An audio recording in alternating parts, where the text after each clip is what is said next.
दोस्तों, कैसे हैं आप सब। आप सभी को याद, प्यार एवं नमस्ते। दोस्तों, पूर्व वीडियोस में आपने योग के अर्थ, महत्व इत्यादि के विषय में विस्तार से जानकारी प्राप्त की है। इस वीडियोस में आप योग दर्शन को जानने से पहले दर्शन क्या है यह जानेंगे, क्योंकि योग दर्शन को स्पष्ट करने के लिए दर्शन को जानना अति आवश्यक है। दोस्तों, दर्शन शब्द संस्कृत भाषा के दृश्य धातु में ल्युट प्रत्यय लगाने से बना है, जिसका अर्थ होता है तत्व ज्ञान, अर्थात सत्य का ज्ञान प्राप्त करना ही दर्शन है।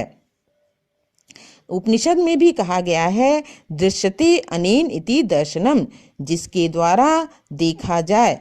यहाँ यह प्रश्न उठता है कि देखा जाए से क्या तात्पर्य है। देखा जाए इस पद का अर्थ ज्ञान प्राप्त किया जाए भी हो सकता है या नहीं।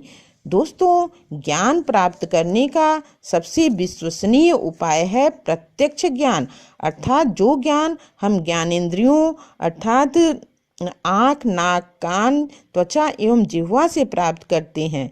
इसमें भी नेत्रों द्वारा जो ज्ञान प्राप्त होता है वह सबसे बढ़कर प्रामाणिक होता है। इसीलिए ज्ञान की प्रामाणिकता और दृढ़ता के संबंध में दर्शन शब्द का ही प्रयोग उचित है, और जिसके द्वारा देखा जाए वही उसका अर्थ करना उचित है। कुछ लोगों का विचार है कि प्राकृतिक, बौद्धिक तथा आध्यात्मिक जगत के कुछ तत्व अत्यंत ही सूक्ष्म होते हैं, उन्हें नेत्रों द्वारा देखना संभव नहीं है। इसलिए दर्शन शब्द का अर्थ ज्ञान प्राप्त किया जाए यही अर्थ करना उचित है। वास्तव में दोस्तों, स्थूल एवं सूक्ष्म दोनों प्रकार के पदार्थ दर्शन शास्त्र के विषय हैं, और परम तत्व की प्राप्ति के लिए दोनों का साक्षात्कार आवश्यक होता है।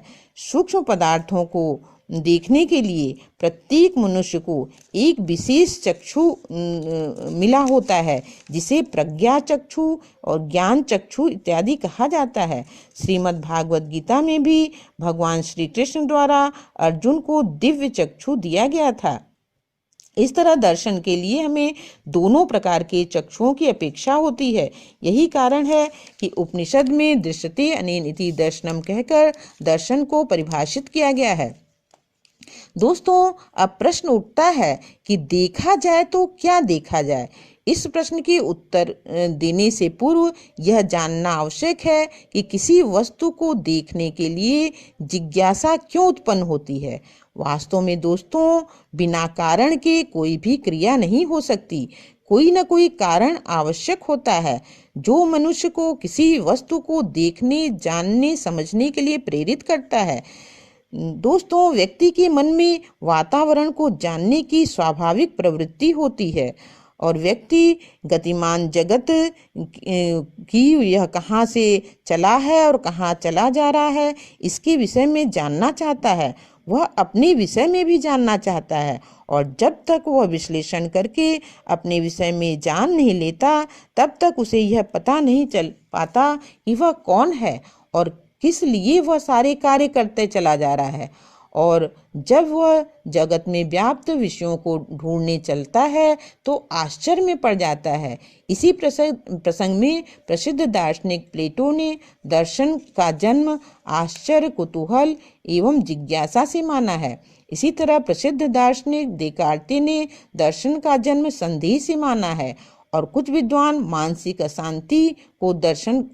अशांति से दर्शन का जन्म मानते हैं, और कहते हैं कि व्यक्ति के मन में वृद्धावस्था, बीमारी तथा मृत्यु को देखकर दुख उत्पन्न होता है, जिससे वह जीवन के प्रति उदासीन सा हो जाता है, जिससे दर्शन का जन्म होता है।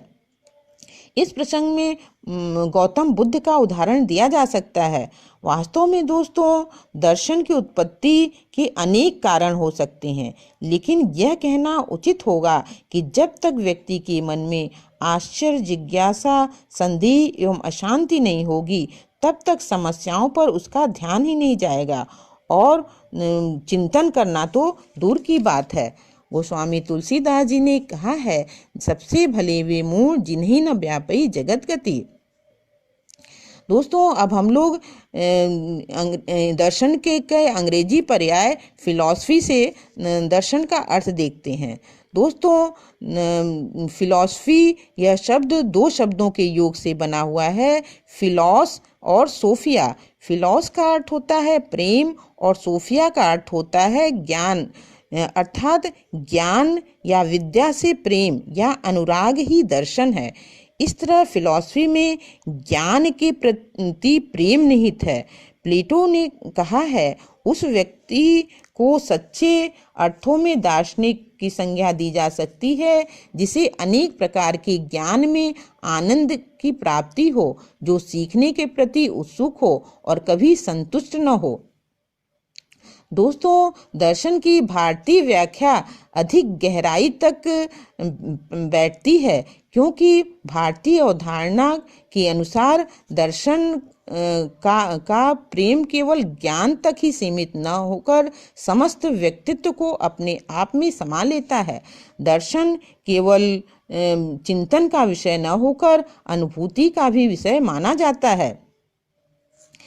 दोस्तों हम कह सकते हैं कि ऐसा शास्त्र जिसमें परम सत्य का दर्शन किया जाता है दर्शन शास्त्र कहलाता है, और जिसमें परम सत्य का दर्शन और जिसने परम सत्य का दर्शन किया हो और परम सत्य का दर्शन कराने में हमारी मदद कर सकता हो उसे हम दार्शनिक कहते हैं।